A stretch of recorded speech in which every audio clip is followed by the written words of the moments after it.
കേട്ടിരിക്കാൻ ഒരാളുണ്ടെങ്കിൽ വാതോരാതെ സംസാരിക്കുന്ന ചിലരെ കണ്ടിട്ടുണ്ടാകും. ഓവർ ഷെയറിംഗ് അല്ലേ? അതുകൊണ്ട് തന്നെ ചിലർക്കൊക്കെ ബോറടിക്കും. എന്നാൽ എത്ര പേരുണ്ടെങ്കിലും ആ കൂട്ടത്തിൽ ഒഴിവാക്കാൻ പറ്റുന്നത് തന്നെയാണ് എന്ന ചിന്ത ഈ പറയുന്ന ഓവർ ഷെയർ ചെയ്യുന്ന വ്യക്തിയുടെ ഉള്ളിലുണ്ട്. അവർ ഓവർലി ഹെൽപ്ഫുൾ ആയിട്ടും ഓവർലി നൈസ് ആയിട്ടും ഒക്കെ ബിഹേവ് ചെയ്യുന്നതായിട്ടും കാണാനായി സാധിക്കും.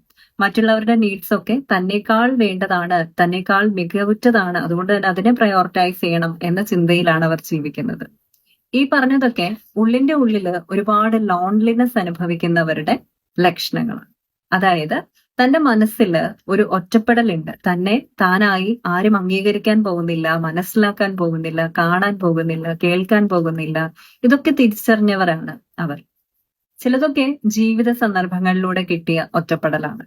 മറ്റു ചിലതൊക്കെ ചില മാനസികാവസ്ഥയാണ്. എന്തു തന്നെയായാലും ഇന്ന് കണക്കുകൾ പറയുന്നത് ഒറ്റപ്പെടൽ കാരണം നിരവധി പേർ ആത്മഹത്യ ചെയ്യുന്നു എന്നാണ്.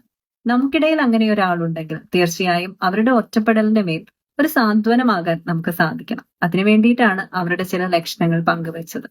അതല്ല, താൻ ഒറ്റപ്പെടൽ അനുഭവിക്കുന്നു എന്ന് തോന്നുന്ന ഒരു വ്യക്തി തീർച്ചയായും തന്റെ മാനസിക ആരോഗ്യത്തെ പ്രയോറിറ്റൈസ് ചെയ്യേണ്ടത് വളരെ വളരെ അത്യാവശ്യമാണ്. ഏറെ വിശ്വസ്തർ എന്ന് തോന്നുന്ന ചില സുഹൃത്തുക്കളോട് കാര്യങ്ങളൊക്കെ തുറന്നു പറയുക. തന്റെ മനസ്സിലൂടെ ഇങ്ങനെയുള്ള ചിന്തകളാണ് പോകുന്നത്. അതല്ല എന്നുണ്ടെങ്കിൽ ഒരു പ്രൊഫഷണൽ സപ്പോർട്ട് തേടുന്നതും വളരെ നല്ലതാണ്.